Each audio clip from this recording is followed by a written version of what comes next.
Olá, seja muito bem-vindo, muito bem-vinda ao nosso programa Contra a Capa, que é esse encontro semanal que nós temos para poder receber nesse estúdio escritoras e escritores mineiros ou que têm uma ligação com Minas Gerais para poder falar da sua vida, da sua obra, das suas vivências, de curiosidades. Eu sou o tio Flávio, vou acompanhar com você essa entrevista aqui, a nossa querida convidada, que é a Dalva Maria Soares. Dalva, seja bem-vinda a esse espaço mineiro de convívio e conversa com escritores e escritoras que são nossos aqui de Minas Gerais. Obrigada, tio Flávio. Eu agradeço o convite. É uma alegria e uma honra estar aqui hoje. E que a gente possa estimular cada vez mais as pessoas a nos lerem e também a escreverem, né? Porque a gente tem tanta coisa boa em Minas Gerais, né? Exatamente. Então é isso que a gente vai tratar. A escrita é para todo mundo, né? E ela liberta, né? Exatamente. Você bem sabe disso. Bom, para que você possa nos acompanhar, quem está nos assistindo, quem está nos ouvindo, vou falar onde que a gente está. Pode nos acompanhar no portal do jornal Hoje em Dia e também na TV Promove, que é o canal 12 da Claro TV, toda quinta-feira às 19 horas. Mas a gente também está na Rádio Web Hoje em Dia e nas rádios Alvorada FM, Difusora AM de Salinas, na Gorutubana de Janaúba, na Rádio Cidade FM de Corinto e na Rádio Eldorado de Sete Lagoas. Ou seja, não tem desculpa, você pode nos ver, você pode nos assistir e nos ouvir em vários lugares. E também fale com as pessoas que têm interesse pela literatura, mais especificamente literatura mineira, que a gente está por aí, né, sempre esperando vocês. A gente hoje vai conversar com a Dalva. A Dalva é uma querida amiga, uma querida escritora. Ela é doutora em antropologia e aí eu queria que ela falasse um pouco sobre isso, sobre esse doutorado, sobre a sua graduação e seu doutorado. Então, a minha graduação foi em Ciências Sociais, né, pela UFMG. Eu tenho para mim que saber precisa ter sabor.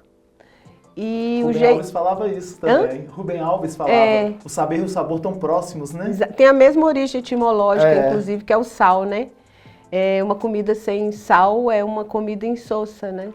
E eu achava que o jeito de transformar esse saber em sabor seria pesquisar pautas que de alguma forma me movia, né? Como você falou, eu sou do interior de Minas e eu cresci ao som da folia de reis e dos tambores de congado. Meu pai fundou uma folia importante na minha região, que é na região central de Minas. E quando eu entrei para a universidade, eu quis investigar a questão das culturas populares, né? Não foi sempre assim. Durante um tempo eu achava que era uma manifestação de gente pobre, de gente preta. Não foi sempre que eu tive orgulho das minhas raízes, mas foi justamente o contato com as teorias sociológicas e antropológicas que abriu o meu olhar, né? E eu vi que a cultura não está necessariamente do outro lado do Atlântico, ela podia estar do outro lado do muro. Né? Quando a minha vizinha estava ali varrendo o quintal e cantando uma música, né? Na verdade ela estava expressando uma cultura. E aí eu fiz uma especialização depois pesquisando a guarda de Congo feminina que tem no bairro Aparecida, que é uma guarda só de mulheres, né? Me interessava essa questão de gênero nas manifestações, principalmente no reinado de Nossa Senhora do Rosário, né? Que é popularmente conhecido como Congado, que é uma manifestação tradicionalmente masculina, né? Mas nas últimas décadas a gente foi percebendo esse movimento das mulheres que saíam dos bastidores, onde eram responsáveis pela comida, pelos enfeites, eram rainhas, bandeireiras, mas nunca postos mais valorizados. E aí elas foram saindo aos poucos desses lugares e assumindo a capitania de vários grupos. E eu quis investigar isso, como é que deu esse movimento. Então a minha primeira inserção, né? Eu cresci como espectadora da festa e a minha primeira inserção como pesquisadora, tentando compreender, né, esses meandros, foi nessa especialização, né? É uma festa que está há quase 50 anos no bairro Aparecida, né? E depois, no mestrado, eu ampliei um pouco mais, né? E aí eu fui entrevistar rainhas, né? Entrevistei a rainha Isabel, lá do Concórdia, que ainda era viva, né? Hoje a filha dela assumiu a coroa, né? Que é a Belinha. Entrevistei entrevistei cozinheira, entrevistei capitãs. E numa dessas entrevistas, num dia numa festa no bairro Aparecida, um jovem congadeiro falou, olha, se você quer compreender o lugar da mulher no reinado de Nossa Senhora do Rosário, você precisa conversar com a capitã Pedrina. E aí eu fui atrás da capitã Pedrina, ela morava aqui em Belo Horizonte na época, mas ela é de Oliveira e ela faz a festa também há décadas lá, uma festa que tem mais de 200 anos, né, de registros oficiais dessa festa. E eu fui conversar com a capitã Pedrina e eu pirei, porque ela é uma mulher, eu falo que ela é um misto de assistente social, de psicóloga, de missionária, né? Porque ela tem uma liderança importante, né? na religiosidade de matriz africana, né? Em Minas. E aí ali eu já quis mudar o meu projeto, falei, gente, eu queria fazer um projeto só sobre a capitã Pedrina, a trajetória dela. E aí eu até voltei depois na época eu estava fazendo mestrado em Viçosa, voltei para Viçosa, mas o meu comitê de orientação falou, não, você já investiu tanto afetiva e teoricamente na guarda feminina, continue, né? Termine o mestrado com a guarda feminina, depois você faça o doutorado sobre a trajetória da capitã Pedrina. E no doutorado eu fui para a trajetória da capitã, eu fui entender que mulher é essa, né? Uma mulher que estuda a língua banto, né? Que dá palestras, que circula pelo país, pelo estado, já tinha ido a Paris, né? Num dos anos do Brasil na França, ela foi com a guarda dela para Paris, né? Uma estudiosa, eu digo inclusive que ela é uma teórica, sabe? Ela teoriza a respeito do mundo e eu fiquei encantada com a Pedrina. E aí a minha tese de doutorado é sobre a trajetória dela, né? A Pedrina, eu tive que acompanhá-la durante quase um ano, porque ela era muito ocupada, as obrigações religiosas, né? Ela é do candomblé, da Umbanda e do reinado, né? Então, o meu trabalho de campo foi um circular por giras de Umbanda, saídas de santo no candomblé, festas de Nossa Senhora do Rosário. Então, eu colei nela e ficava, sabe, no ônibus, no metrô, onde ela ia, você estava, ajudando, né? a carregar instrumento, aprendi a fazer café para São Benedito, aprendi a ajudar nas grandes... Uma das marcas da festa popular os banquetes coletivos, né? Então aprendi a ajudar a cozinhar grandes quantidades de comida, ajudava a buscar lenha, lavar banheiro, e foi uma experiência incrível. Eu falo que um dos grandes ganhos da minha tese de doutorado foi poder falar hoje que eu ganhei uma amiga, né? E a Pedrina virou uma grande amiga, assim, uma referência de mulher, uma mulher negra, empoderada, e que tem todo um trabalho para trazer junto com ela essa comunidade negra. É uma postura antirracista, assim, muito combativa. E como é que você nasceu em Baldim, que é pertinho de Belo Horizonte, teve essa formação toda nas ciências sociais, na antropologia social? Como que isso te moldou para ser a escritora que você é hoje? Porque você tem 3 livros, além da participação de alguns livros, né, que você participa com escritoras negras no Brasil afora, você tem 3 livros seus dedicados, né, escritos por você, que a gente vai mostrá-los já já.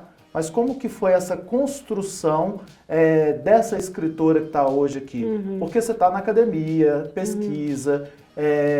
Geralmente quando as pessoas saem de uma tese de doutorado, transformam a tese em livro. Você não fez isso, não, né? Ainda não. Tá. Como que foi essa construção da escritora?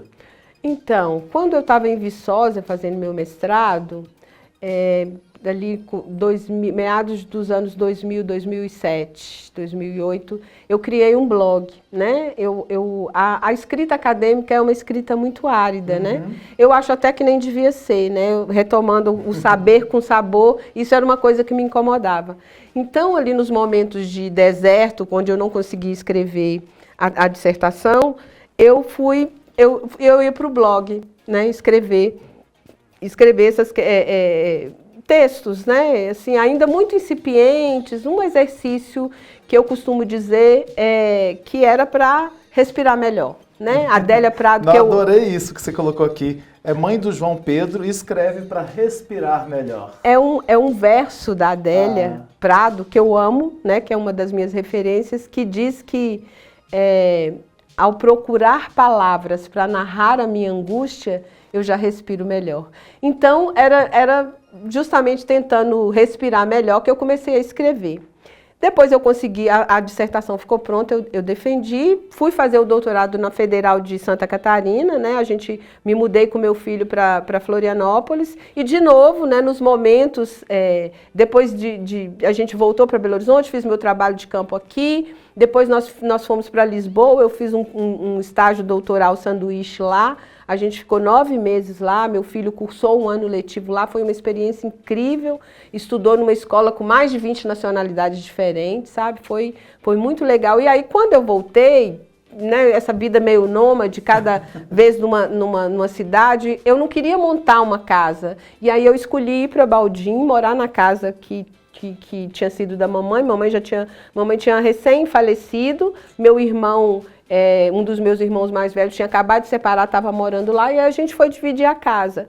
E foi muito forte, impactante voltar a morar lá. Mamãe tinha acabado de morrer, então eu estava muito sensível ainda. E para não escrever a tese, eu comecei a escrever crônicas, né? Porque todos os dias eu saía para caminhar, normalmente quando o sol estava se pondo, e eu sempre fazia uma foto.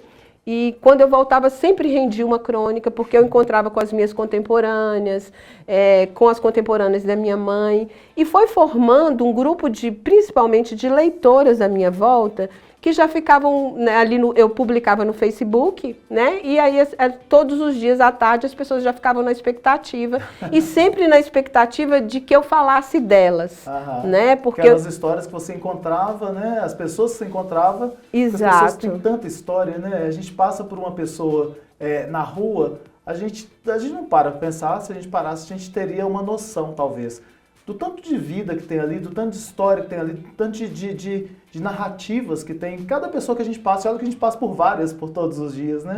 Exato. E aí eu queria falar da Dona Geralda, sabe, que ajudou a mamãe a nos criar, uma senhora, tem uma crônica sobre ela no meu primeiro livro, que foi uma senhora que construiu a casa com as próprias mãos. Eu lembro do buraco no fundo do quintal dela, ela e os filhos e o marido construindo os adobes, a casa dela está lá de pé até hoje. E eu achava isso tão incrível, eu achava isso, sabe, eu falei, gente, como diz a Adélia, né, assim, essas mulheres que não têm o nome em livro, mas que sustentam os pilares do mundo, né, são essas mulheres. E eu queria falar dessas mulheres, eu queria falar da minha mãe, né, que uma mulher que não tinha sido alfabetizada, mas que foi a primeira feminista que eu conheci. Né? E ela não teorizava sobre o feminismo, óbvio, mas a postura dela de insubmissão e de luta por igualdade, né? De querer os mesmos direitos que meu pai tinha, foi assim que ela nos educou. E eu queria falar sobre a Dindia Maria, sabe? Que o quintal dela era quase que uma aldeia ali, com os filhos e os netos construindo ali suas casas em voltas dela. Essas mulheres me interessavam, essas mulheres comuns, né? Que lavam suas roupas, que levam o filho para a escola. E eu não via isso na literatura hegemônica, né? Era sempre homens brancos, era sempre homens do Rio, de São Paulo, em crise, indo para a Europa curar suas crises. E eu queria saber das pessoas comuns. Então eu falei, então eu vou escrever. E essas crônicas começaram a fazer um relativo sucesso ali, dentro da minha bolha do Facebook. E eu fui tomando gosto, porque, nossa, né, e aquele dia, e a bicicleta, e as pessoas ficavam na expectativa de que eu falasse delas. E acabou que nesse período que eu fiquei lá, eu fiquei 4 anos em Baldina, depois escrevi a tese, defendi a tese, eu escrevi cerca de 400 textos. Olha só. E aí, quando eu voltei para Belo Horizonte... paralelo ao doutorado. Tese. Nossa. Mas era para não escrever a tese. Era sua fuga, sei lá. Inclusive, assim, uma das críticas que a minha tese recebe é que eu dialoguei mais com a literatura do que com a teoria antropológica. O título, inclusive, da minha tese, eu busquei no Riobaldo, do Grande Sertão, né? Porque um dia eu lendo um trechinho do Grande Sertão para Pedrina, quando o Riobaldo fala que ele bebe água de todo o rio, né? Que ele fala muita religião, seu moço, né? Eu careço de muita religião, né? Eu gosto de Kardec, eu canto hinos com os crentes, né? E aí eu li esse trechinho para a Pedrina e ela falou, uai, sou eu. E aí a minha tese, o título da minha tese ficou exatamente isso, Muita Religião, Seu Moço, Os Caminhos de uma Congadeira, porque era do candomblé, era da Umbanda, ela era do catolicismo popular, né, na festa de Nossa Senhora do Rosário, e ela também era do kardecismo, era uma estudiosa da doutrina kardecista. E aí, ou seja, esse diálogo com o Riobaldo me ajudou a compreender Pedrina, né, e a minha tese da apresentação, as considerações finais, é cheia de referências à literatura, a Clarice, a Fernando Sabino, a Guimarães Rosa, a Adélia Prado, né? Então, assim, era meio que um diálogo, né? Como você disse, era para eu conseguir escrever esse trabalho acadêmico, eu tive que dialogar com a literatura. E foi nesse período que nasceu esses textos que depois vieram a compor os 3 livrinhos. Olha, você tem que transformar essa tese em livro mesmo, tá? Porque ela deve ser instigante mesmo, deve ser... Só de falar dessa mulher que é tão forte e que conversa com tantas pessoas, com tantas religiões, isso é muito forte. Isso tem que vir a público mesmo. Tem uma coisa, assim, uma característica na minha tese que eu gosto muito, que eu acho que é uma das questões mais originais, mais interessantes desse trabalho, é que os meus informantes foram as entidades da Umbanda e do Candomblé. Então, a Pedrina me apresentou como pesquisadora para as Pombagiras, para o Zé Pilintra, para os Preto Velho, e eles me informaram a respeito. Então, eu tenho muita transcrição de conversa com essas entidades, né? Então, eu brinco que a Pedrina circula nesse mundo, né? As nossas conversas eram com seres deste e de outros mundos, né? Então, assim, apesar de ser uma pessoa agnóstica, eu tenho um respeito muito grande pelo mistério, né? E acompanhar uma mulher, né? Que precisava de tanta religião como o Riobaldo, me levou para esse lugar de estar convivendo o tempo todo com o mistério, né? Então, assim, esses personagens, né, essas entidades, estão na minha tese como informantes, né? Eu uso como referencial teórico. E é engraçado... Como que a academia aceita isso? Pois é, eu dei sorte porque as minhas orientadoras já tinham uma circulação por esse tema religioso, né? A minha orientadora pesquisou a Nova Era e a minha co-orientadora também tinha um trabalho sobre Umbanda, sobre uma Maria Padilha específica, então elas já eram mais abertas. Depois isso virou decolonialidade, né? Eu falei, gente, eu já era decolonial quando nem era moda, né? Porque foi muito interessante, né, no Dia da Defesa, ver a academia, um lugar majoritariamente branco e elitista, discutindo a trajetória de uma mulher preta do interior de Minas, sabe? Me deu muita satisfação. Olha, eu queria falar sobre Carolina Maria de Jesus, as oficinas que você tem e dos racionais, né?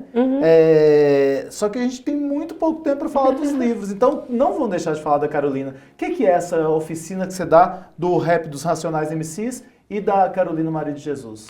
Então, vou começar de trás para frente. O Racionais, quando eu era professora de Sociologia do ensino médio, eu lembro que os meninos falavam comigo, professora, você precisa ouvir Racionais. Ali na década de... Eu me formei em 95, em 96 eu fui para a sala de aula, o Racionais já estava bombando.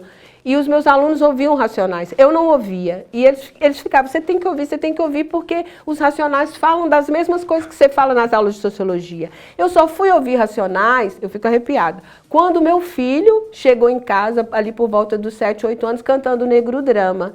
E aí eu parei para ouvir, falei, o que esse menino está escutando? E eu fui prestar atenção naquela crônica urbana que os Racionais contavam a respeito de uma mulher, uma mãe solo, que criava um filho pardo, né?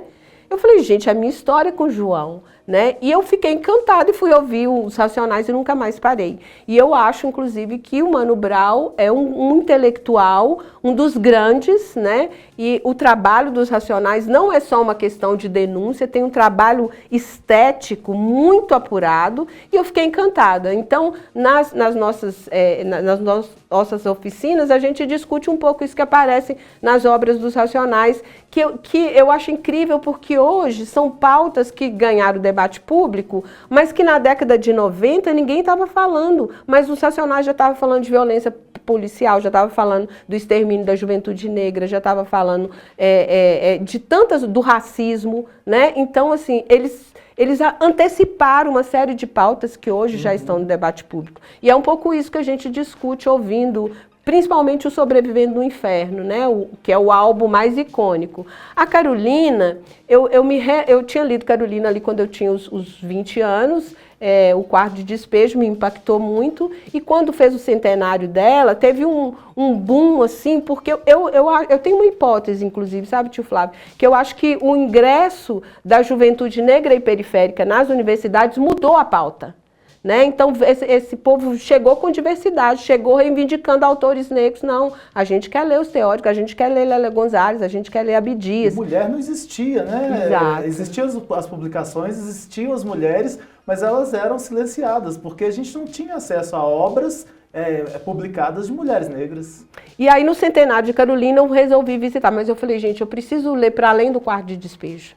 E aí eu fui descobrir, eu fui ler Casa de Alvenaria, né? Eu fui ler o Diário de Bitita, que é onde ela conta da juventude, e eu fiquei encantada com essa mulher, né? Uma mulher que frequentou 1 ano e meio de escola formal e que deixou 6 romances inéditos, que deixou cerca de 5.000 páginas manuscritas. Eu falei, gente, uma mulher que nasceu 20 e poucos anos pós-abolição. Então, você imagina, se o Brasil é um país racista hoje, imagina o que Carolina não passou. E eu, inclusive, quando eu fico insegura se eu sou ou não sou uma escritora, se o que eu faço ou não faço literatura, é em Carolina que eu vou beber. Porque ela nunca teve dúvida disso. Ela falou, eu sou uma escritora, eu sou uma poetisa. E quando as pessoas atormentavam muito ela, e eu vou colocar você no meu livro. Eu lembro disso, o Quarto de Despejo tem Exato. E ela falava isso, ela tinha clareza. Ela falava, eu vou escrever um livro, ele vai vender e ele vai me tirar da favela.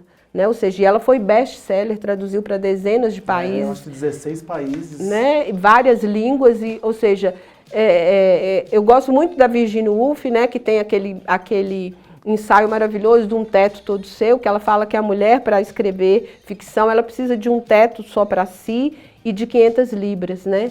Mas, quando eu lembro de Carolina, que acordava 4 horas da manhã, e para escrever, né, que fala que ela ficava nervosa, ela escrevia, ela ficava chateada, ela escrevia, eu falava, olha, eu acho que a minha experiência social está muito mais próxima de uma Carolina de Maria de Jesus do que uma mulher britânica, né, do século XIX, embora eu também goste muito de Virginia Woolf, né? E aí, assim, eu comecei, à medida que eu fui lendo, estudando a obra da Carolina, foi surgindo essas oficinas sobre ela e o trabalho dela.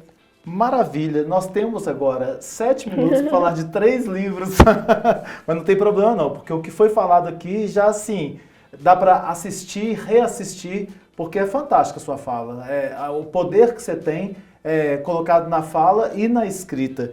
Então você fez 3 grandes livros, né? O primeiro que você lançou foi justamente Para Diminuir a Febre de Sentir. Fala pra gente em 2 minutos, o que é ele? Então, nesse aí tem um pouco da minha relação com Baldim, né? Minha patriazinha, né? Como diria o Guimarães Rosa. Essas mulheres que eu falei, Dona Geralda, Dindia Maria, Mamãe. Tem crônicas sobre violência doméstica. Falo muito de ancestralidade para diminuir a febre de sentir. Você fala que muitos juízes e juízas te procuram para poder falar sobre a questão da violência doméstica, já que é algo que você retrata nos seus textos. Exato. Também, né? Tem sido muito usado, advogadas também, sabe, de família, elas não só compram, como dão de presente para as clientes que às vezes estão num processo de separação, porque eu abordo um pouco isso aí, né, assim, de que eu acho que uma mulher que sofre violência doméstica, ela não quer ser julgada, ela precisa ser acolhida. vida, né? E às vezes o processo de separação é um processo que leva anos de convencimento, né? Então eu acho que a gente precisa acolher essas mulheres, e esse livrinho ele tem feito um pouco esse papel. Então, olha, eu vou dar um recado aqui para o Tribunal de Justiça, para a Defensoria, que não se esqueçam disso. Olha, peguem esse livro e adotem entre os juízes e juízas, porque é necessário que as pessoas leiam sobre isso, falem sobre isso, discutam sobre isso e entendam sobre isso. E aí vem O Menino. As capas são lindas, tá? Mas O Menino é o próximo livro que você tem. O que fala no Menino? Então, essa relação... Eu comecei a escrever nas redes sociais justamente a minha relação com o João, né? E ele sempre teve umas tiradas muito legais desde criança, e eu sempre publicizei isso para ódio dele, né? Ele sempre odiou. Que é seu filho, está com quantos anos Exato, hoje? Meu filho hoje ele está com 22. E ele tinha ódio assim como todo menino tem, Exato. né? Hoje ele falou... Como você me expõe desse jeito? Exato, era isso. Em Viçosa, quando a gente saía, que os meus alunos reconheciam ele na rua, esse que é o famoso João Pedro. E ele olhava para mim assim com a raiva e falava assim, mãe, eu já te proibi de falar de mim, falar da minha vida pessoal para os seus alunos. Mas eu conto dessa relação essa maternidade, desde quando eu decidi ser mãe até quando ele saiu de casa para trabalhar, e foi o meu segundo parto, né? Eu falo, gente, a gente precisa conversar sobre o segundo parto, que é tão difícil quanto o primeiro. E aí esse livro fala sobre enquadro policial. O João Pedro é um menino negro de pele clara, então fala sobre o cabelo black, fala sobre a inserção no mundo do trabalho, a experiência dele como menor aprendiz. É um livro que eu gosto bastante. E tem agora o próximo, que é Me Ajuda a Olhar. Então, esse título vem apropriado de um conto do Eduardo Galeano, quando o pai leva o filho para conhecer o mar, né? E o Bartolomeu Campos de Queiroz, que é outro escritor mineiro que eu amo, ele diz que a beleza sozinha pesa, né? Que quando você vê uma coisa muito bonita, você quer, nossa, tio Flávio tinha que estar aqui comigo para ver esse pôr do sol, né? Verdade. E aí é um convite, né? Quando esse filho chega com o pai, que ele avista o mar pela primeira vez, ele coloca a mão no braço do pai e diz: me ajuda a olhar, porque ele fica mudo diante da beleza. E aí, nesse livro, são textos sobre filmes, sobre peças de teatro e sobre livros que me impactaram. Então, é um convite ao leitor para dividir comigo um pouco da beleza da literatura, das artes de uma maneira geral. Bom, gente, esses livros aqui estão à disposição. Vocês podem buscar a Dalva através do Instagram, que ela vai falar já já, ou você pode falar qual é o meio de se achar esses livros. E professores, professoras, adotem esses livros nas escolas, principalmente em Minas Gerais, tá? Porque se há escolas já adotando, como lá, você falou que está em Porto Alegre. Em Porto Alegre, né? Porto Alegre já há adoção do livro dela em escolas. Eu acho que Minas Gerais tem que fazer isso também, porque é uma escritora mineira, tem essa potência muito grande de trazer temas que são difíceis muitas vezes, né? Sobre perdas, sobre essa questão do racismo, a questão das mulheres, que tem que ser ditas, tem que ser faladas o tempo todo. Então a gente precisa da Dalva, não só nos cursos, nas oficinas de Carolina Maria de Jesus, dos Racionais, não só nas estantes, mas também nas salas de aula, viu, Dalva? Você não está hoje em sala de aula nas graduações mais, mas porque agora você é escritora, né? Não é isso? É. E aí você precisa estar na sala de aula de outra forma que através de suas obras. Queria que você falasse para o pessoal como é que te acha, como é que te encontra. Então, é uma produção independente, né, por uma editora popular aqui de Belo Horizonte, que é a Venas Abertas, que coloca muito livro bom no mundo. E a compra tem que ser diretamente comigo, né? Pode me achar pelo Facebook, Dalva Maria Soares, ou pelo Instagram, né, no Dalva M de Maria _S. E então, é só Dalva M_S. No Instagram, e é só mandar um direct que eu envio para qualquer parte do Brasil. Ok. Gente, nós ficamos por aqui. A Dalva, que chegou tossindo, não tossiu durante a entrevista, porque eu acho que a gente ficou tão na vontade de falar tudo que a gente tinha que falar, e é lógico que faltou um monte de coisa para ser falado, mas a gente fica por aqui esperando você no nosso próximo episódio e já agradecendo. Entenda o que eu vou falar aqui, tá? Essa aula de sabedoria, essa aula de humanidade que você trouxe pra gente aqui. Que a aula é sagrado para mim. Então, esse é o momento sagrado. A gente está no espaço sagrado, que é o espaço do meu trabalho, do seu trabalho. Então, que a gente possa... que eu te agradeço, em nome de todo mundo, pela sua contribuição aqui como Contracapa. Eu que agradeço, foi uma alegria. Até lá, gente. Até o próximo episódio.